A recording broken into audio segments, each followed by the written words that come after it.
So welcome back. Let's briefly review what we have done last lecture. So our goal for now is that of understanding this idea of stochastic dynamics as an emergent phenomenon, and also irreversibility as an emergent phenomenon. You have a fundamental theory, which at this level we are considering as a classical theory, but the same discussions could be carried out at a more complicated level should we want to upgrade the discussion to the quantum level. We have a fundamental theory which is intrinsically time reversible, yet the phenomenological experience in the macroscopic world is clearly that of an irreversible dynamics. And in physics, I would imagine this is the first time in your education where you begin tackling the problem of the origin of time irreversibility from a microscopic perspective. Because at least in my own education, but correct me if you're wrong, the only other moment where you talk about irreversible process is in the first year when you discuss thermodynamics. But then you have this idea of a irreversible process that is really operative. It's like some kind of a transformation that you do not adiabatically. And since it's not adiabatic, you say it's not reversible or something like this. But you see, the point there is we have a problem in thermodynamics in the form of the laws and the theorems, the famous formulations of the principles and stuff. This was a science really done by engineers at the time of the development of the steam machine. So it was a very practical theory that basically aimed at understanding what can be done and what cannot be done with a steam machine, with a steam engine, right? And therefore the idea of engine efficiency, and that's why all the principles of thermodynamics are formulated in terms of I have a machine, a Carnot machine or whatever it is, and this can go and this cannot go, and it is not possible to build a machine that is ideal, and blah, blah, blah. But there's no understanding of why it's that. It's just a collection of observation, if you think. Then comes Boltzmann at the end of the 19th century, and Gibbs. As you probably know, they have there has been a string of suicidal acts in the development of statistical mechanics. Basically, all the big fathers of statistical mechanics died by self-inflicted wounds. So probably, there was this famous beginning of a book. I don't quite remember what book is it, but it says, it starts the book by quoting that Gibbs was suicidal, Boltzmann was suicidal, and now it's your time to learn statistical mechanics. So this is a matter that should be dealt with care. Anyway, but when Boltzmann really comes to understanding, so sets up the challenge to understand these laws from the fundamental principles of physics and mechanics. Okay, he runs into the Boltzmann paradox, which was basically what drove him crazy, but he couldn't solve it because he didn't know quantum mechanics. But besides that, he manages to have basic equilibrium processes under control. But there's no time in the equilibrium ensemble theory of Boltzmann and Gibbs. There simply isn't. Nowhere in the formulation the variable t appears whatsoever. So the concept of irreversibility is something you infer from equilibrium statistical mechanics, not something you can actually see happening in your equations. So of course, in equilibrium statistical mechanics, you see the concept of entropy. Once you have the concept of entropy, you can infer that if your system, if you're a microcanonical system, then of course the state function is entropy and entropy alone, and then you grow the system, and the system will go into minimum entropy state, maximum entropy state, and that's a static property, time independent one.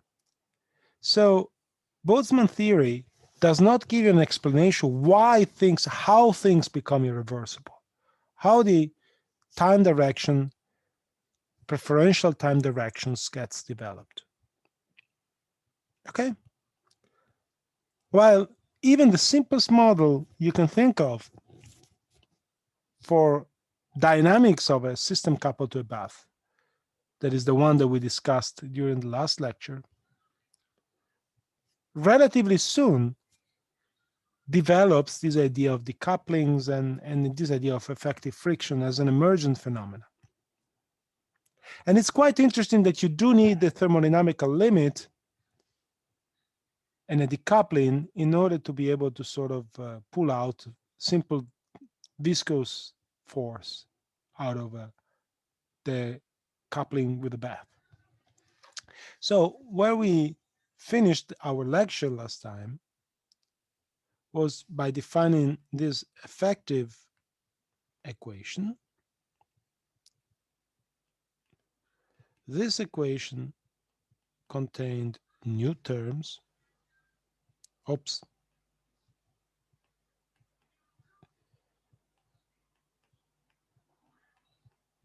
Now, this was basically obtained by taking the limit of the kernel memory function to be twice a constant times a delta function, and this 2 was there simply by rescaling this and making the equation simple. Otherwise you have useless 2 floating around. There's no point to having 2's in front of an arbitrary parameter.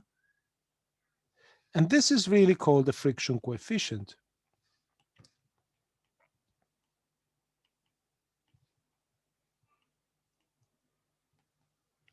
That's what you want to make as big as possible when you open your parachute. Right, it leads to concepts like steady velocity limit and damped oscillations and all those concepts we'll learn from first year in classical mechanics.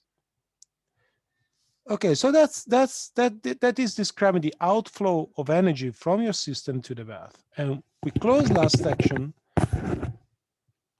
by recalling that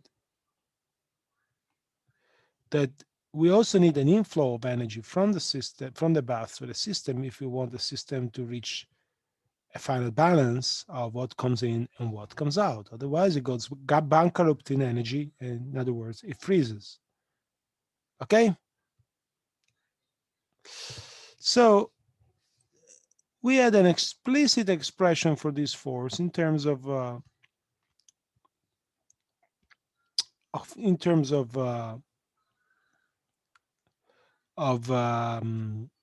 sines and cosines and initial conditions. And let me remind you what this expression is. You find it in the notes, but this is some of the oscillators, the couplings to the oscillators, and you have a bunch of terms.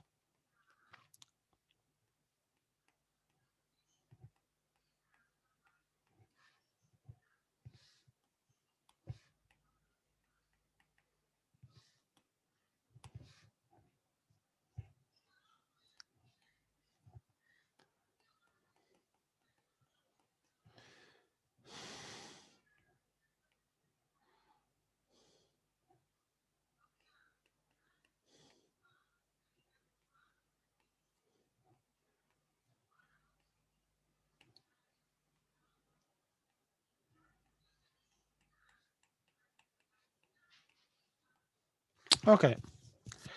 And I want to emphasize the fact that this expression, first of all, is oscillatory. Second of all, it depends on the initial conditions of both the system and the bath. So let me outline also, I will probably don't need to rewrite this. let me outline that these are initial conditions for the bath. So suppose I want to draw this somehow. So this is time. Now this is, say, the modulus of the force psi. Well, no, let's say in 1D this is just psi. Well, depending on what are your initial condition of x, y, p, you will get an oscillatory behavior, one for each harmonic oscillator, right? Now, if you sum many harmonic oscillators with different frequencies, you're likely to get something like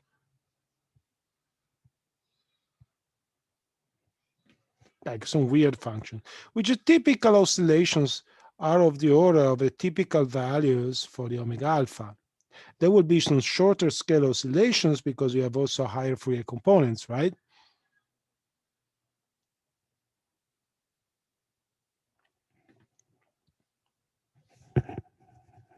So what really determines what is the driving type of oscillation are the typical spectrum of oscillations of the bath and the coupling of those spectrum to the bath. So for instance, if very, very, very large frequencies are weakly coupled, they will not appear in this form. And very large frequencies are strongly coupled, they dominate these oscillations, okay? So whatever it is, this is what it is. But of course, had I started from a slightly different point of initial condition, so had I made a different choice of Q alpha naught, P alpha naught, and X alpha naught, X naught, I would have gotten an entirely different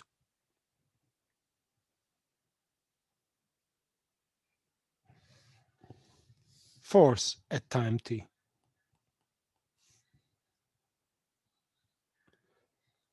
So the point that I want to make, first of all, is the value,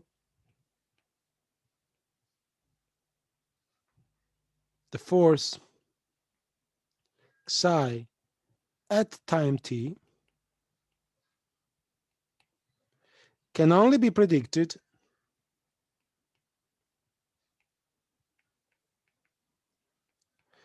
if P alpha, Q alpha naught, and X naught are completely specified.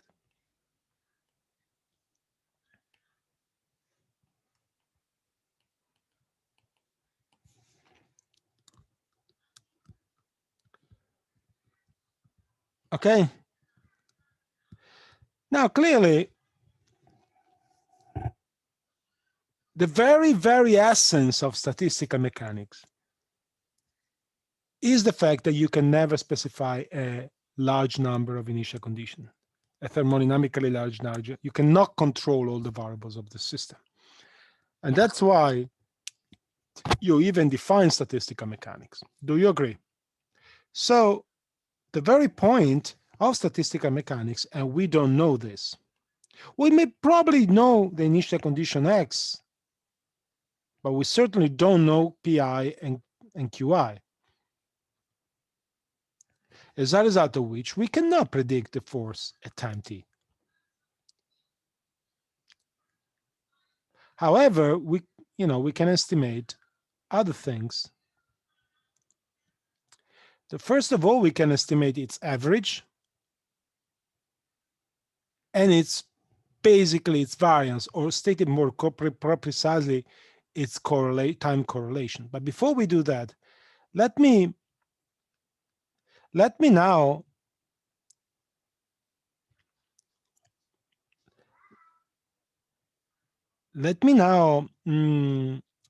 capitalize on the second important hypothesis that we have done. That is that we are interested in times t, which are much bigger than the inverse frequencies, characteristic frequencies of a system, right? Where average omega is the typical frequencies where the spectral function of the environment is picked, right?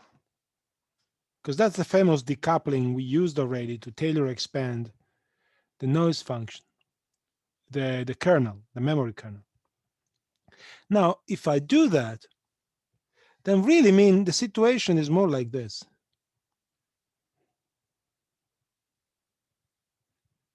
At time t. So up to time t, whatever I have is basically uncorrelated to whatever was the initial condition. And it turns out to be essentially a stochastic variable, which comes from summing many stochastic variables. How do I know it's summing many stochastic variables? Because if you scroll up, you see that the stochastic force is a sum of many terms.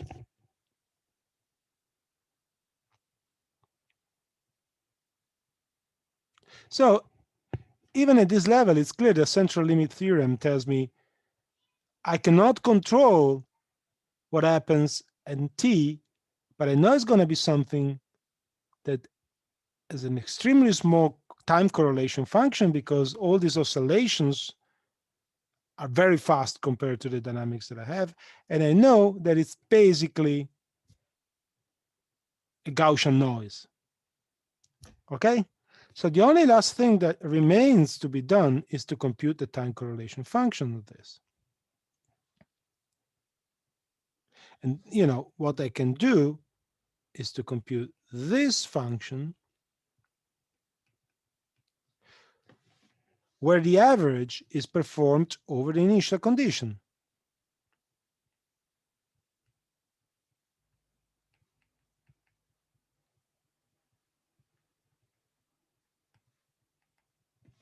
Because I don't know the initial condition, I take an average. Of course, an average is defined according to a specific distribution, and the most natural thing to do is to assume a distribution that, at time zero, the environment was already equilibrated around my particle. My particle may not be equilibrated relative to the environment. Let me give an example. I dive into the Garden Lake. The water around me makes room for me to go in. Their kinetic energy is basically unchanged because it's a thermostat. But the position distribution in a snapshot becomes different from before, because before they could occupy the volume that I'm occupying when I'm swimming, and all of a sudden they don't. So basically, from the point of view of statistical mechanics, and here, Federica, have you ever heard of a Boltzmann distribution? Not really. Okay, so basically, when you are in equilibrium, let me just say, when you're in equilibrium, thermal equilibrium, the probability of a point in phase space, P in Q, is given by a constant times the exponent to 1 over kT, where k is the Boltzmann factor, and the Hamiltonian calculated on that phase Okay, space. yes, I've heard about it. Maybe I didn't remember the name. Okay, fine. So the most natural thing to do is to assume that in history distribution, the distribution on which I'm doing this average, okay, so basically I'm multiplying the value of t plus, at value of t by the value of t naught. But of course, these guys here depend on p alpha, q alpha, and x alpha naught, p alpha, x alpha, t alpha naught. Okay? And I'm integrating over p alpha and q alpha naught, right? With a Boltzmann factor rho equilibrium that depends on q alpha, p alpha, and on position of the swimmer, x, the initial condition of the system, right?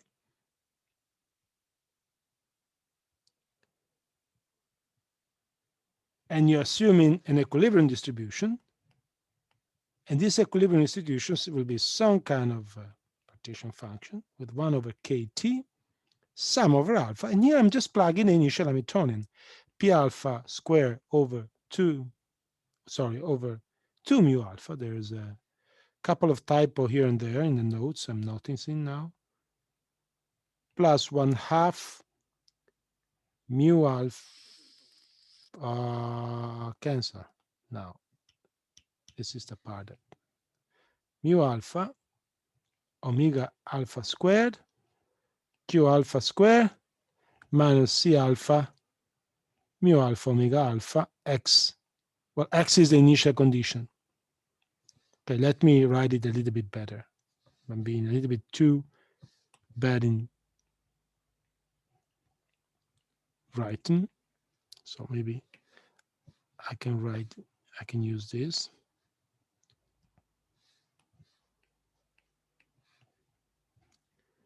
And that's q alpha t naught squared minus c alpha mu alpha omega alpha x t naught. Now, this is a Gaussian integral of sines and cosines. It's something you can do analytically. But most importantly, you do it in the limit in which the frequency decoupling is large, so you can basically reduce all of these sine and cosines to delta functions if you want, or you can go to Fourier space and expand the corresponding Fourier transform. And the result of this in the decoupling limit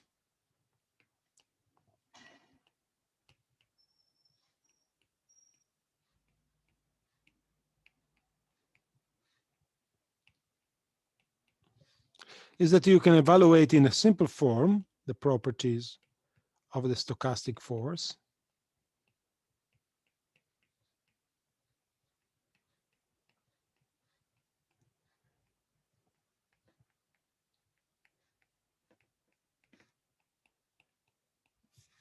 Okay.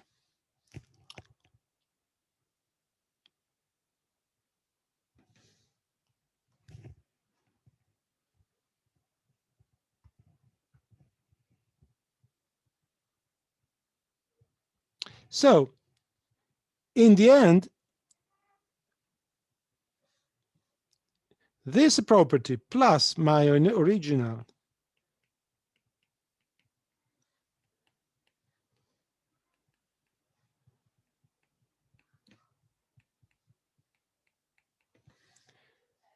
these two equations together define our first example of stochastic dynamics, and this is called the Langevin dynamics.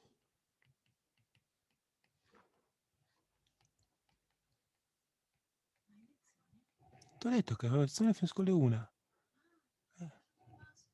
Te l'avevo scritto, te l'ho detto. Sorry, family issues. Defines what is called the Langevin dynamics.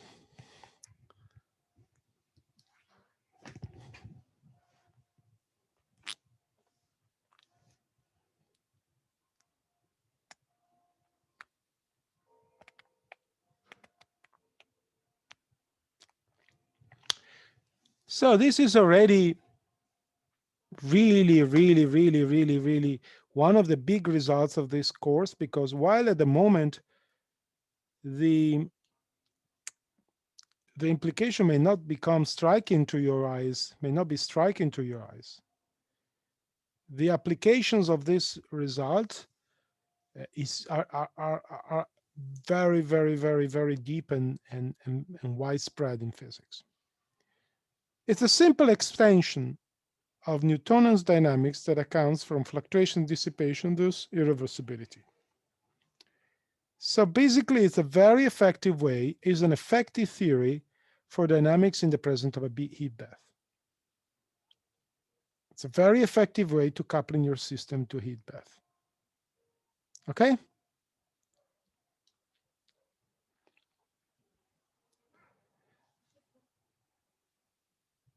Now, In some cases, you may even go to even simpler description. Well, before we go into that, let's discuss how you would integrate such an equation numerically. Just, you're probably not all familiar with numerics, but normally in numerics you discretize. If you have done computational physics, of course, what I'm talking about, you know. But if you don't, it doesn't matter. You discretize time. And so basically what you do, you evaluate the position and momentum at some time t, and then you use this information to obtain the positions and momentum at time t plus delta t. There are some variants of that in the velocity relate. You do this in two steps. First, evolve the momentum, then the positions. I will not go into the details.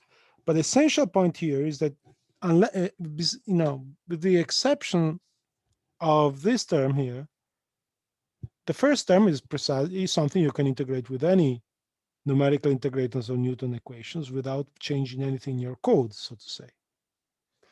What makes a big difference is, of course, the presence of a stochastic force. But basically, this equation here is telling you that at every different time, you need to sample a different stochastic force because the stochastic force is time uncorrelated. So the value of the stochastic force at times t does not influence the value of the stochastic force at time t plus delta t. That's what it means to be delta correlated, which again, go back to this slide here. It means that wherever you're here, your cutoff of your theory is delta t, and within delta t, the system has done sufficiently oscillations that whatever was at time t minus delta t, you lose completely control. Okay? So it's like any time the system throw a multidimensional dice, which can take any value in the continuum. So it's kind of a continuum dice, a sphere. And depending on where the dice lands, then you decide to give a kick in one direction or the other with certain amplitude.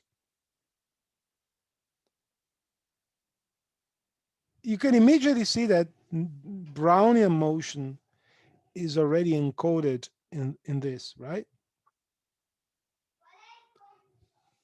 Now,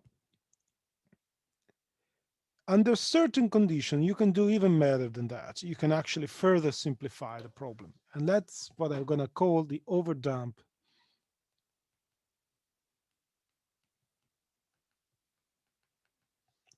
limit, sometimes also called strong friction limit.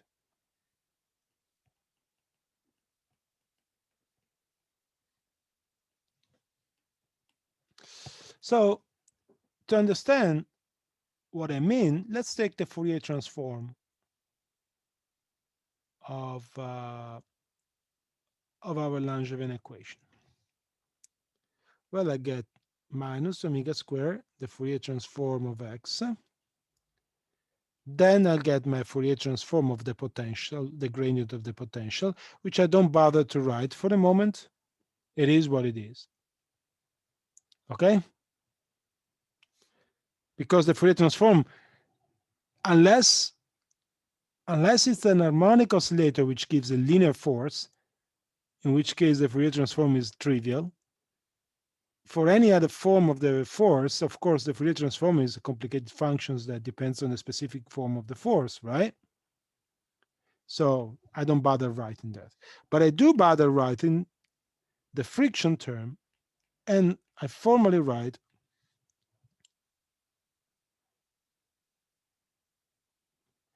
the stochastic force. Now, the stochastic force is constant over frequencies because it's the Fourier transform of a delta correlated noise. So it's infinitely correlated in frequency space if you want. Okay? So I can do nothing with the stochastic force. I cannot play with my frequency. But what I can do is to compare this term with this term. And there's a gamma here somewhere that I forgot, of course. and then m. Oh boy, they're full of typos in this equation. I have to correct. Okay, m gamma is still sitting here, of course. Now I can compare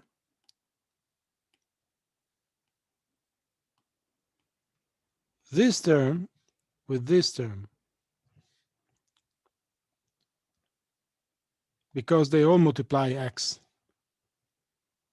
So essentially, whenever m omega squared divided by m gamma is much less than 1, that is, whenever I'm interested in dynamics with a characteristic frequency much smaller than m gamma divided by m, which is gamma,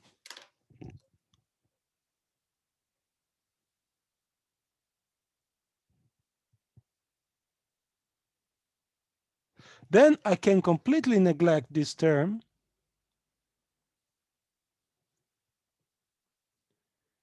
and include only these three terms. Well, you should not be surprised, because suppose I can only take pictures. Let's take, I look at a parachuter, right?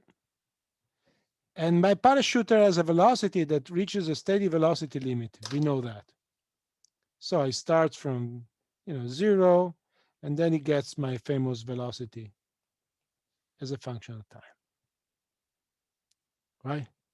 Now suppose I can measure the velocity of my parachuter, but anytime I have to, by taking pictures at a given interval, but anytime I take picture, I have to load the machine has some latent time.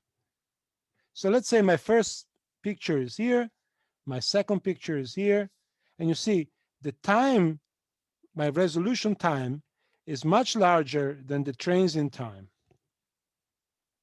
or in this case it's barely larger for graphical purposes. Well, if I'm doing this, if I look at the system at this low resolution, what I see is a constant velocity, because the transient time is below my cutoff, is beyond my cutoff. I cannot resolve the transient times. So if I'm looking at my dynamics with the eyes of a very low time resolution machine, I'm averaging out whatever happens within that time scales effectively.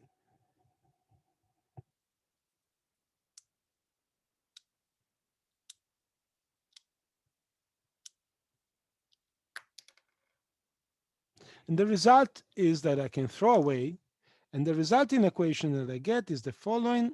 The acceleration goes away. I can only have one derivative from the velocity, and I can rescale things. Of course, the gradient is still there, and now I have a rescaled thing. So d is kt over m gamma. Is called the diffusion coefficient.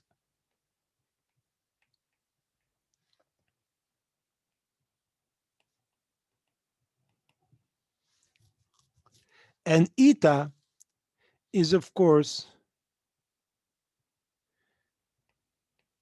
is my original force divided by m gamma.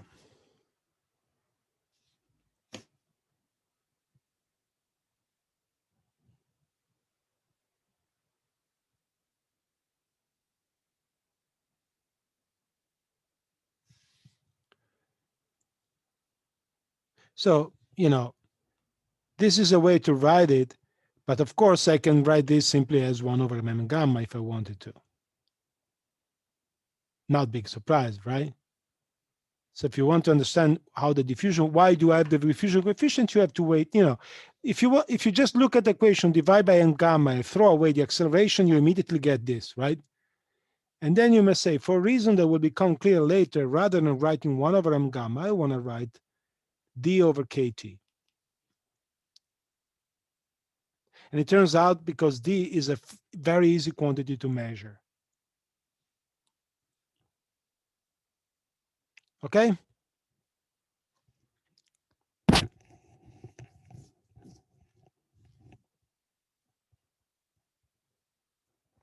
So this is called the overdamped Langevin equation.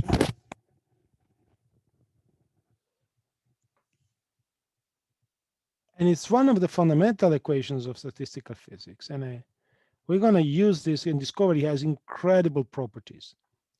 Things like stochastic calculus, fractal dynamics, fractional calculus, and stochastic path integrals. All these high-sounding names, they all are generated by such a simple equation. So we will spend some time digging into the mathematics of this. But before we do that, let me say something to you. If I look at this equation,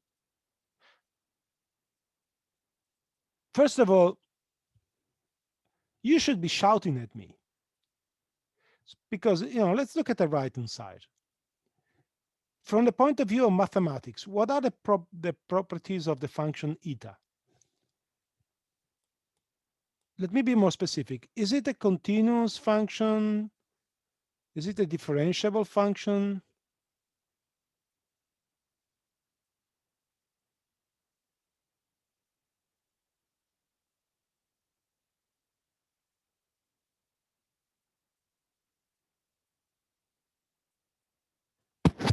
If something is delta correlated, strictly speaking, delta correlated, it means that anytime I measure the function, I get a different value, right? So it's a never continuous function.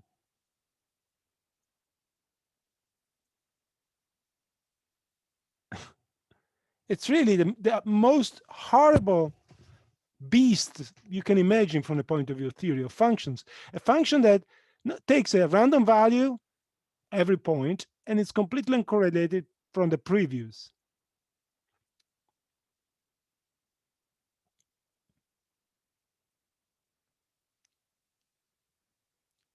On the other hand, the left-hand side contains the derivatives. And, arguably, you can only differentiate the smooth functions, right? So we have something like a derivative equals something that is the most discontinuous function you can think of. Something is really going banana here, right? Riemann's calculus is flagging a light and say, hey, you're doing things crazy here.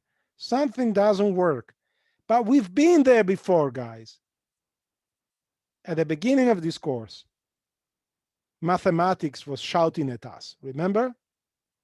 Trying to compute the perturbative corrections, second order perturbative corrections. We were running into big troubles.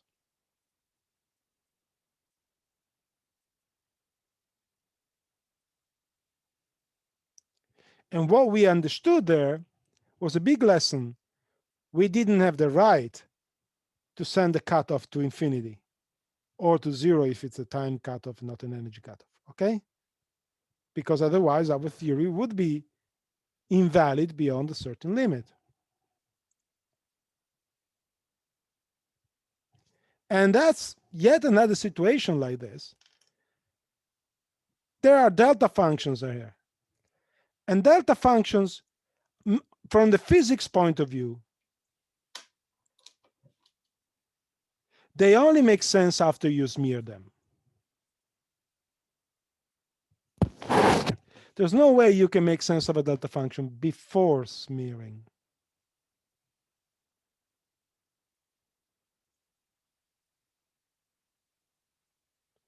Okay?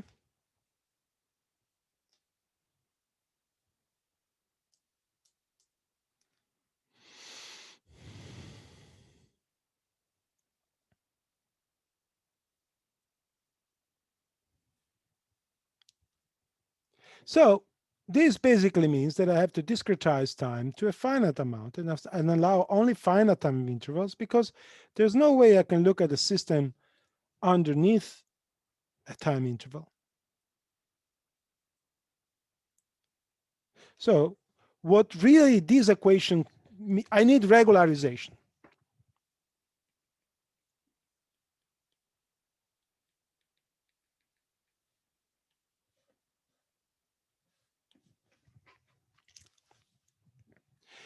You see how closely related the emergence of ultraviolet divergences and the need of stochastic calculus are from the physics point of view, even though from the mathematical point of view, they are as distant as it possibly gets. Physics draws connections between areas of mathematics that have nothing in common. I find that quite fascinating. Once you discover the physical meaning of a mathematical singularity, then basically you own it. You understand connections. You can relate phenomena that mathematically happens in, in seemingly completely unrelated fields, but they are the reflection of the same physical thing, the impossibility of having infinite resolution. Now, after regularization basically means discretization, if you want, in this context, time discretization. So basically what I'm trying to say is that what this equation really means, if you want to make it a practical equation,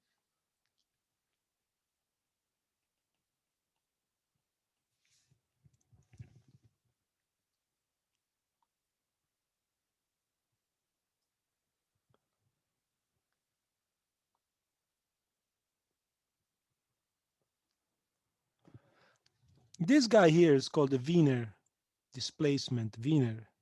Well, this is one possible discretization, guys, where I chose to discretize the derivative in this way and compute the force at the initial time, and this as the initial time. This is one possible discretization. Of course, you can represent,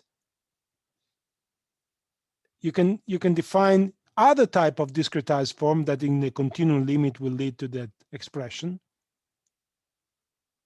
And we will see that normally we don't worry about which form we choose, but in this calculus, we will have to worry because different choices will lead to different calculi, different fundamental theorem of calculus, and that's quite impressive, and I will discuss that later.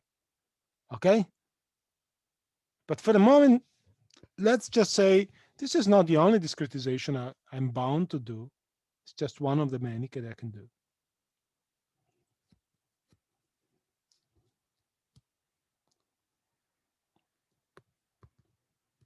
Okay, moving on. So what about the time correlation? Or if you want, what about, so the Wiener is a Gaussian variable, and it tells me the displacements in an infinitesimal time due to the stochastic kick from the environment, right? So let's take a look to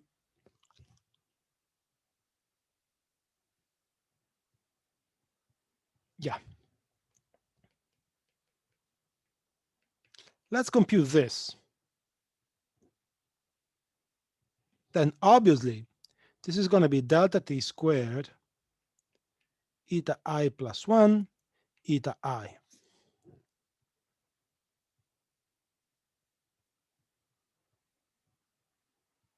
And this must be a discretized version of the delta function. And as you probably know, the discretized version of the delta function, one possibility to represent it is through a Kronecker delta divided by delta t. Remember, the division by delta t is ensured in order to the integral of the delta function is 1. In this case, I'm integrating over t.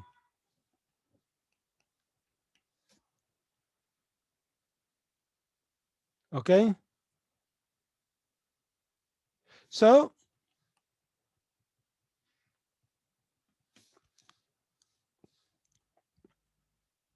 I can take this away.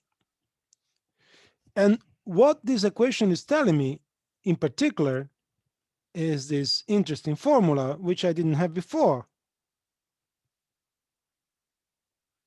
Because you cannot take delta function in the origin. That's not a function. But if you discretize, it means I'm looking at below the resolution.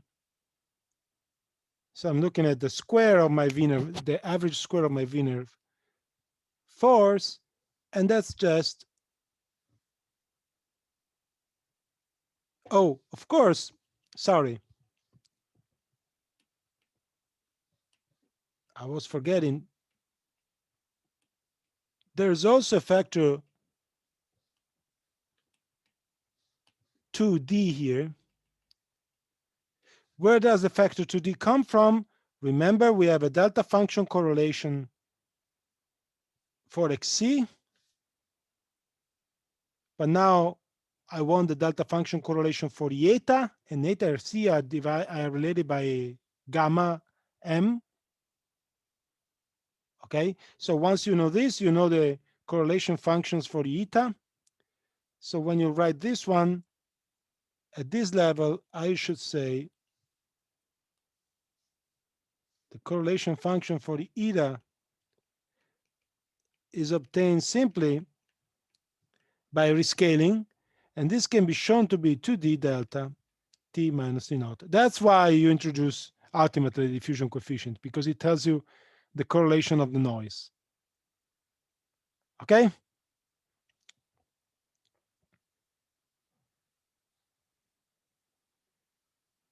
But now, basically, with this, you have a fundamental property.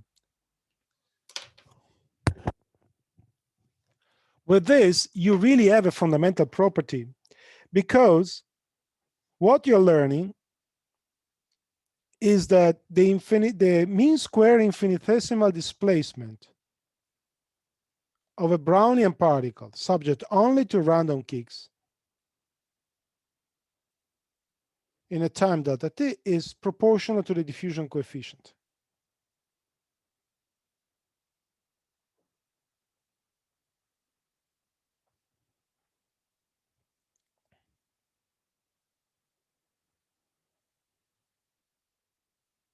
Okay? Now, impressively enough, well, but if you go back to here, you know that this is a Gaussian variable. So this omega I are sampled from a Gaussian distribution, and you know the variance of the Gaussian distribution. So which means that basically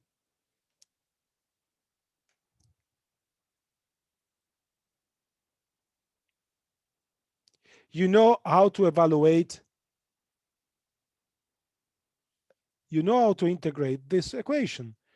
Basically, if you want to integrate the overdamped Benjamin equation numerically, what you have, you take a position at time t. Or let me do it let me do it here. So a simple algorithms, which is called the Ito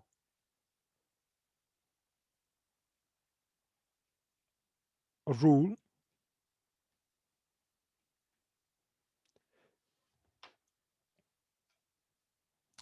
is that I start from xi, I evaluate a displacement due to the drift, which is this term here, in a time delta t, which only depend on xi, you see?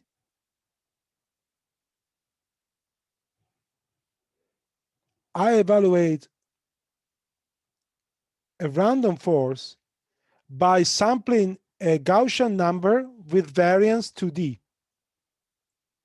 So basically, I'm sampling W from a distribution that is up to a usual normalization constant e to the negative W squared divided by 4D delta T, right?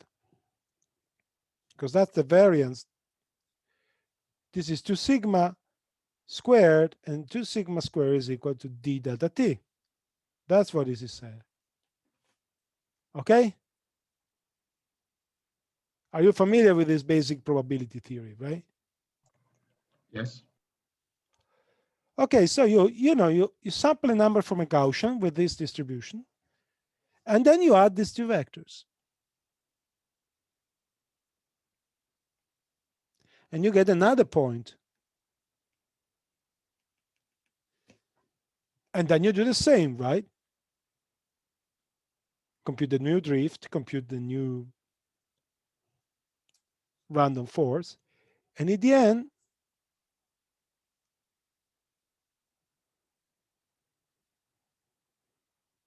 what you get is Brownian motion, stochastic motion.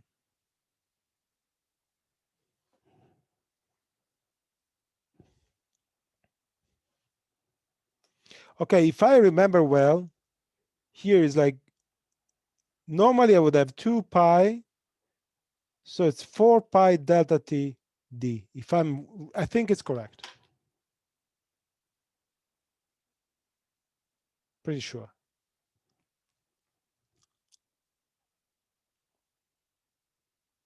Now, it all looks embarrassingly simple, right?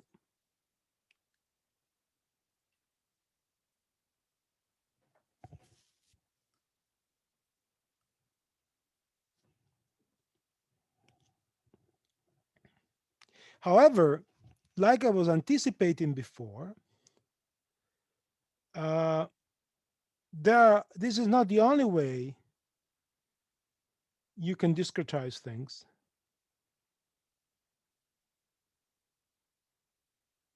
Because remember, once you regularize, you don't distinguish anything, any time interval within delta t, right? That's the notion of regularization. You associate everything that goes within delta t, you have a freedom to choose, right? So for instance, I could have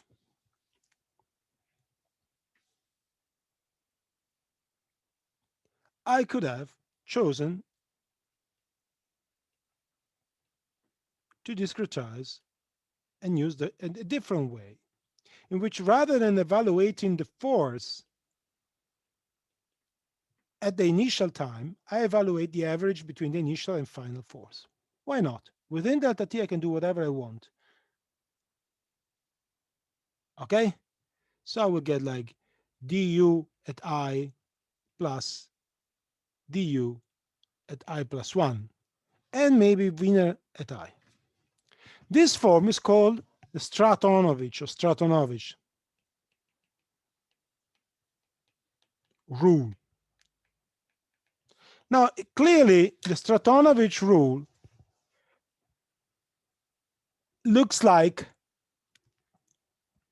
a stupid choice to do, because if you have a Stratonovich rule, you cannot simply integrate the equation by moving forward in time, because the position at time t plus 1, this equation links both the position at times t plus delta t and the force at time t plus delta t. So it's really an implicit equation for the position, which you have to solve numerically. Why should you do that? Well, normally, probably from Trotter decomposition in the past, if you've done in computational physics, taking the average of the potential, for instance, in Trotter, makes the error over the delta t squared. So, you might want to do this if your problem is that delta t is too large. But the reality is, this is so much more complex. However,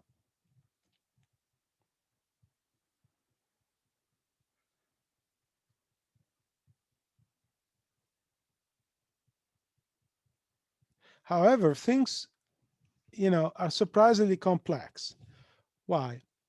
Because let's for a moment, we discussed the fact that we have a strange definition of derivative. We have to provide what we mean by time derivative of this function. because if we simply copy the definition where we have this problem that the derivative sets equal to a delta function, which we don't, delta correlated function, which we definitely do not want, right? Let's now discuss the concept of integral. So let's suppose for a moment we stay in the Ito rule. We have to define what we mean by integral in the Ito calculus. You have a function. So this function, what really this is, oh, sorry, pardon me. This is another moment where I get a little bit confusing in my notes. I've just realized that. Yeah. So what do I mean by this? I mean I have a stochastic series of positions, x1, x2, x3. And what I'm really doing here is to take the limit, say n, so limit n going to infinity or delta t going to 0. And we're looking at the sum of a stochastic process, k plus 1 minus k. This is actually delta x times f of k. That's the definition of Ito integral. And it's basically why this should be equal to what I wrote. What should this be equal to an integral of any sort? Well, you can think about this as a, let's write it this way. So if I divide, this is basically a displacement, right?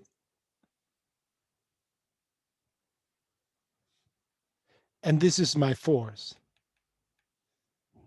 But the displacement is not constant, it's due to a stochastic process. So it's kind of different object than what we are usually used to seeing in the Riemann's calculus. Why do we want to consider this object? For the reasons, come on, I'm charging you. Okay. For the reasons that will become clear later.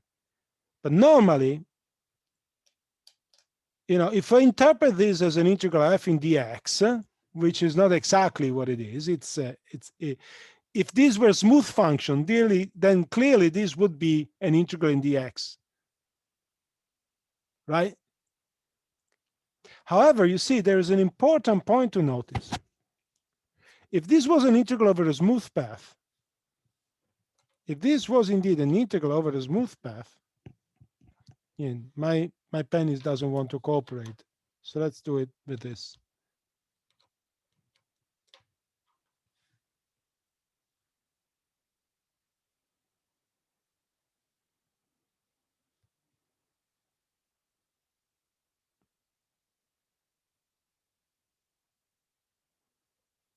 Okay.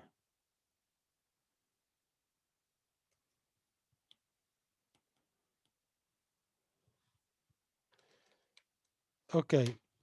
If this was really a smooth function, then I would have that dx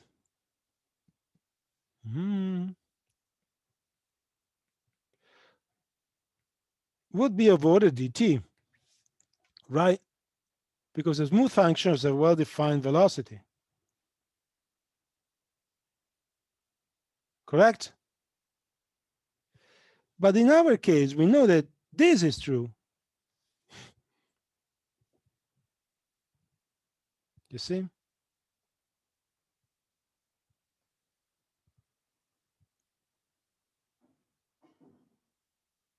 So we are in a system where the displacements are of order root of delta t. So all the ideas of calculus that normally we are familiar with, they just break down. And in fact, fundamental properties of the Ito calculus is that if you take the Ito integral over initial and final point of this series, on average, because we average it over many stochastic processes,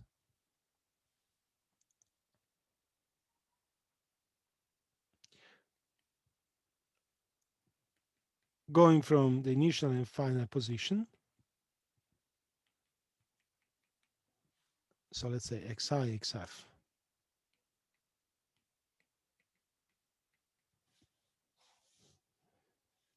The integral, sorry, go here and change xi, xf. There's a problem with my notes I have to fix. I'm sorry. This is my initial position. This is my final position.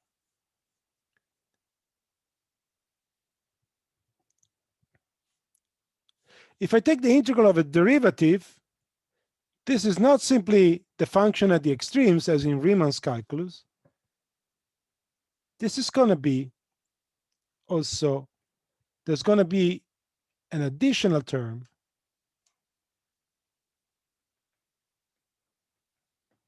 which will include the standard Riemann integral and the second derivative.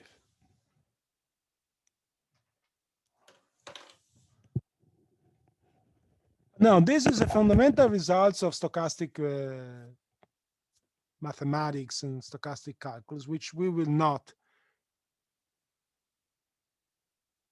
define and prove. But I'm bringing this up because the choice of the eta for representation of the dynamics leads to a completely different mathematics with different fundamental theorem of calculus, different concepts of integrals and differentiations. And sometimes we will need to take care of this.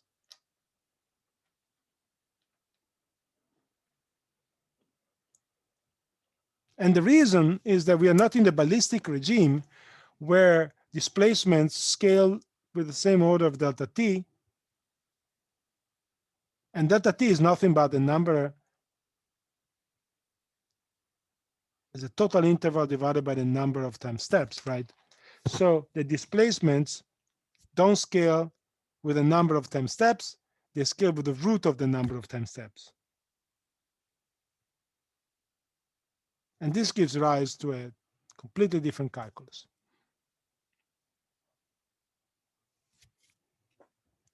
Now,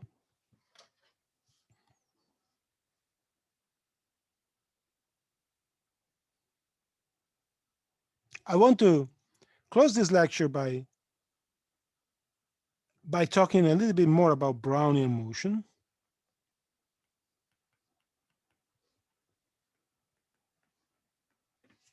Well, if you look at this equation,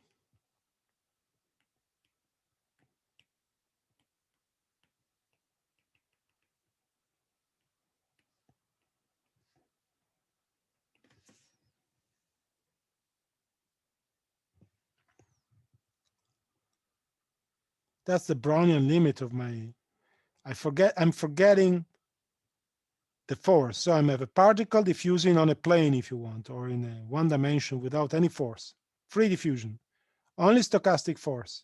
Friction is already included in the fact that there's no second acceleration, okay? Second derivative. Well, this means that a probability,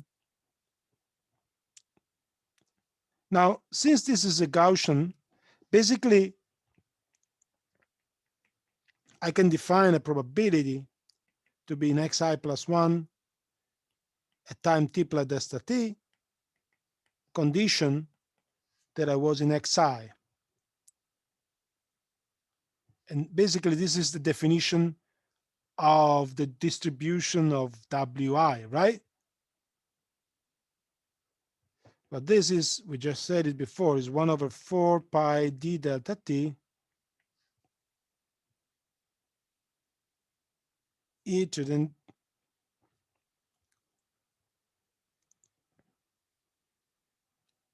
xi plus 1 minus xi squared divided by 4 d delta t.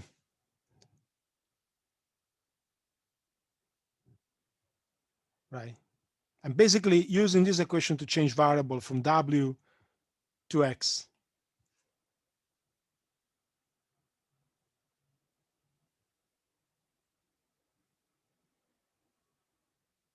Now,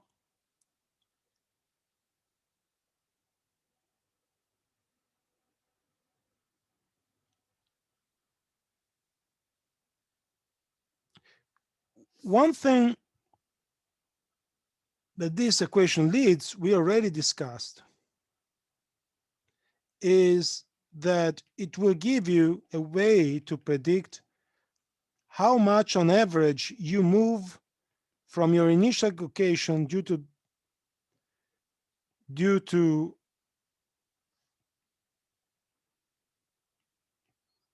Brownian motion, the drunk man walking, right? You have a drunk man walking in an infinitesimal time delta t.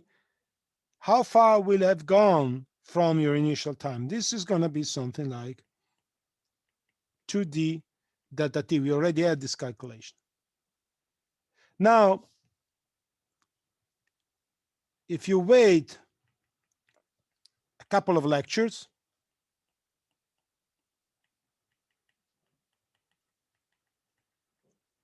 but I want to do this discussion here for a reason that will become clear, you will be able to make this finite and to look at finite time intervals in Brownian motion, and we'll discover that they will have the same structure.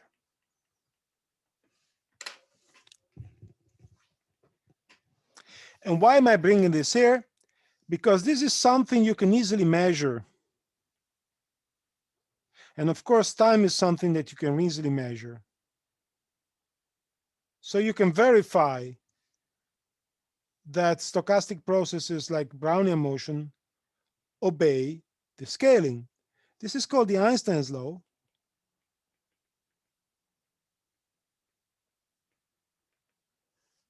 Delta x squared proportional to t time. It's one of the first results in statistical mechanics which involve time. And it's basically telling you that delta x squared should scale linearly with t. And the measurement of this linearity, the prediction was in 1905, and it basically explained the basic result of Brownian motion. There's no way you can understand this in classical mechanics without stochastic dynamics. So the importance of this is not only that Einstein paved the way to stochastic dynamics,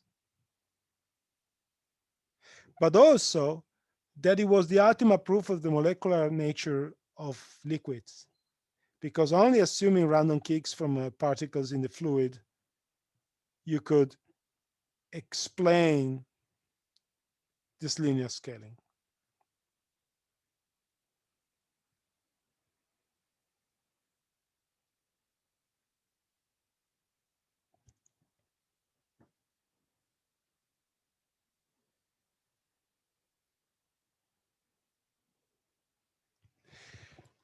But I want to go further. I have 10 minutes and I want to go further and say, okay,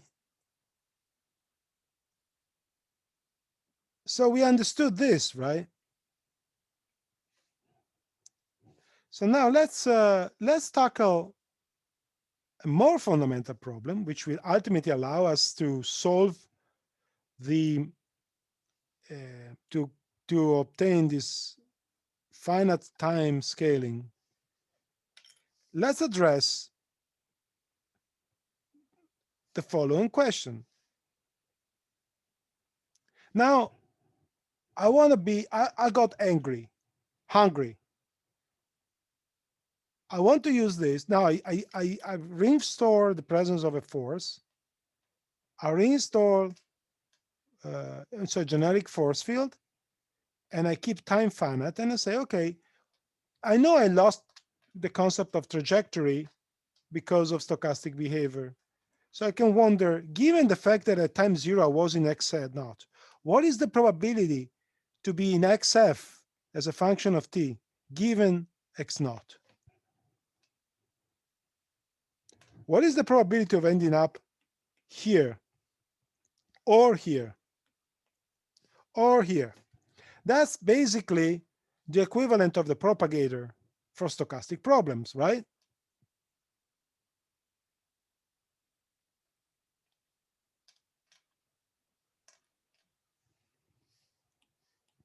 Well, if you think about it, the only stochastic variable in my calculation, the only non-deterministic variable is the Wiener noise, right?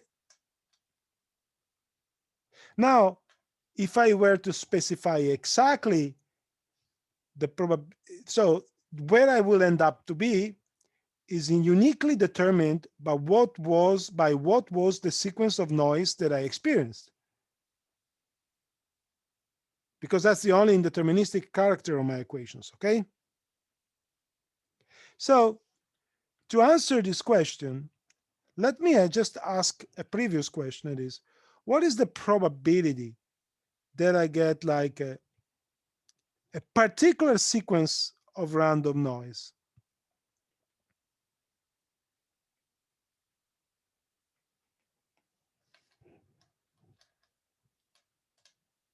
Well, once I have this probability, I can use it to reconstruct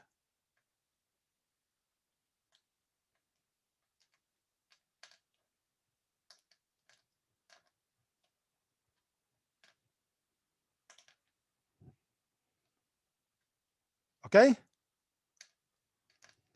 Well, this is trivial because my noise are delta correlated, remember? So this is really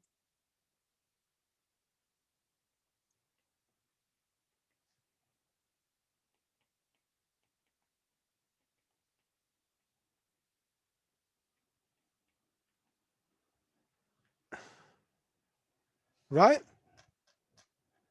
The product of n uncorrelated events is only the product of the probability of each of these events.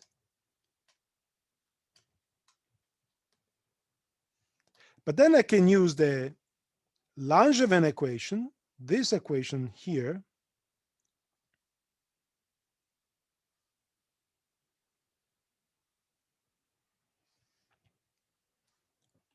with the Wiener noise here,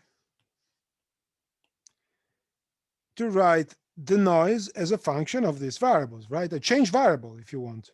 I substitute this equation into this. So basically what I've done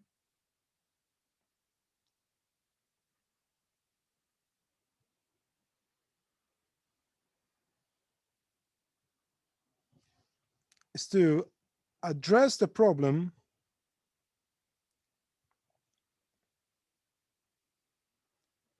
what is the probability to be in x naught, going to certain x1, certain x2, all the way to xf in n steps.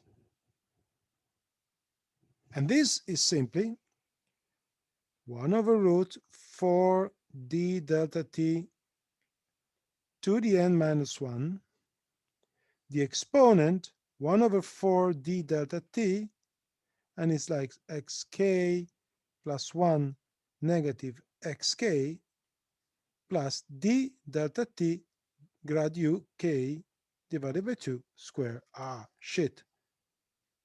Let me write it better. E to the negative 1 over 4d delta t sum over k, k plus 1 minus k plus d delta t over kt u prime k squared, where this is nothing but wk.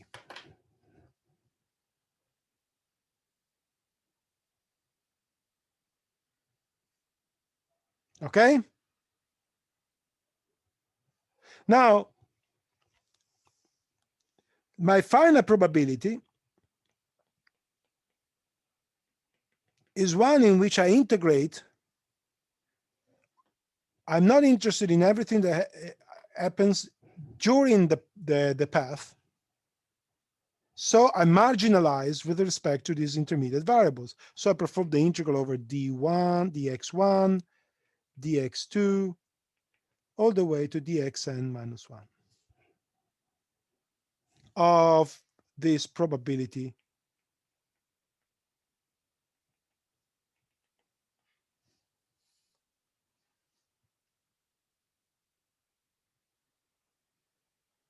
But what is the problem? How do you call the integral over the intermediate position in a path?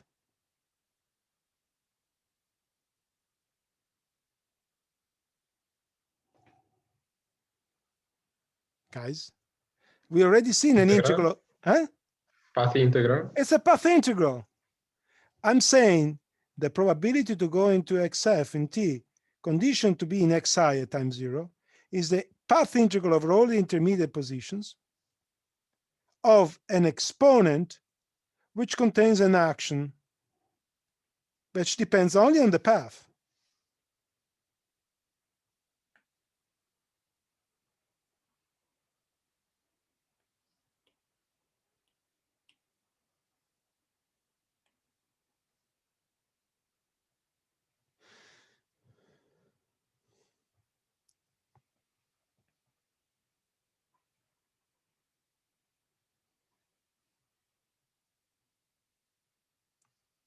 So I'm saying p xf t xi is a path integral from xi to xf of e to the minus s, an action which I will call Onzaga-Mark loop action, which depends on the path. And the action, we define it in a discretized form in the following way.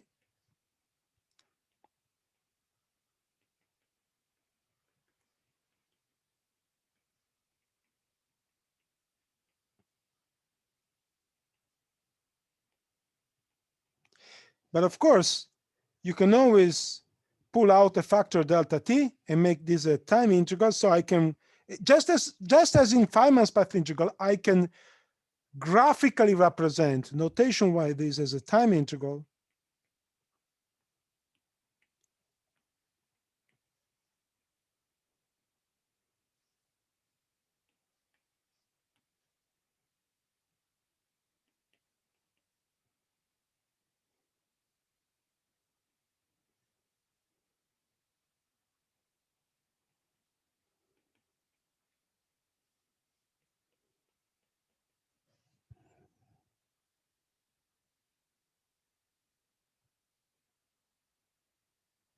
So we have written the conditional probability in Langevin dynamics in a form that is resemblant of a path integral in imaginary time in quantum mechanics. Why imaginary time? Because there is no I, there's a negative at the exponent.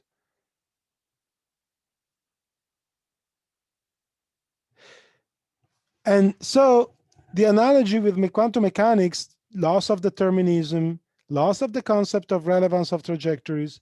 Therefore, you have to sum over all trajectories and you get a path integral for the, and from that you can evolve the evolution of a probability distribution.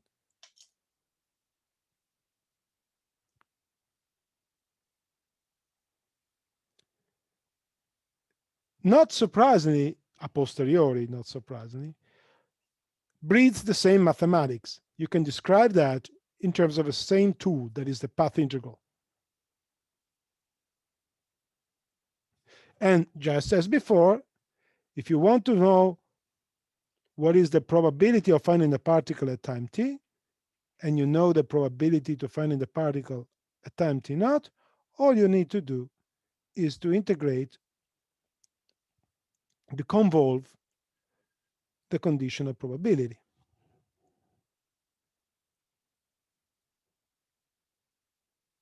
So this is really a propagator. But only that this propagator is not a probability propagator for a quantum mechanical amplitude, but it's a propagator for the probability density in a stochastic process defined by an overdamped Langevin dynamics.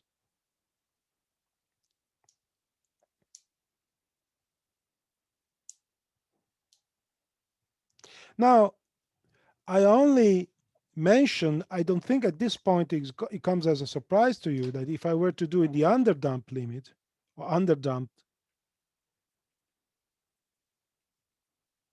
case, which is the case in which you don't take the overdamped limit, then you would do exactly the same thing with the only difference that when you substitute the Wiener, you also have to include the second derivatives. Remember here,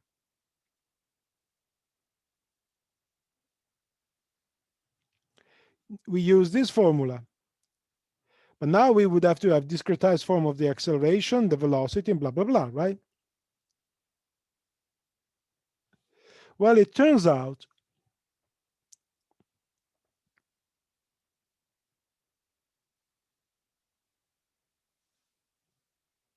that the probability in the underdamped case has a similar structure with my Onzaga-Mark loop. This time this is a underdamped, and the Onzaga-Mark loop in the underdamped case is exactly the same.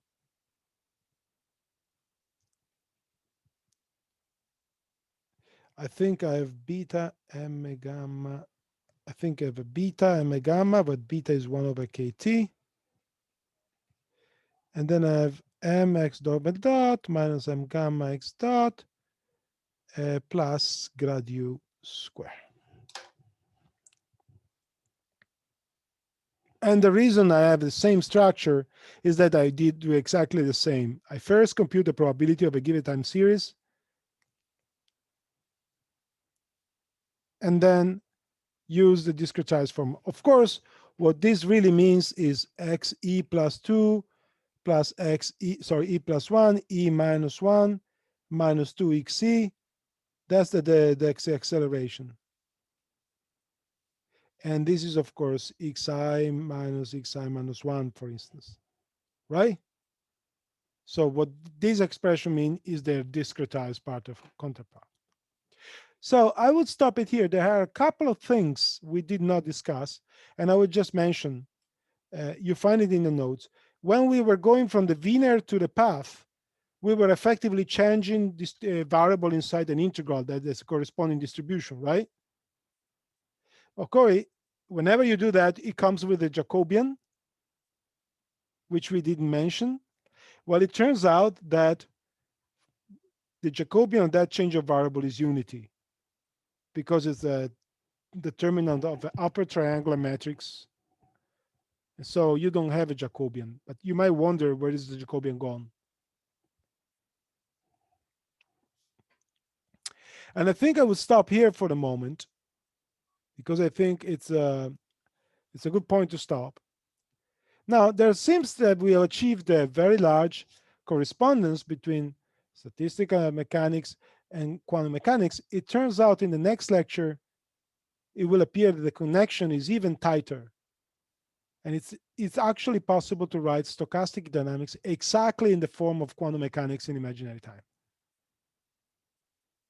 which is yet another surprising connection and use of path integrals. Okay? Okay, guys. If you have questions next week, okay? Okay, thank you. Bye-bye. Have a nice weekend. Have a nice week. Goodbye. Thank you.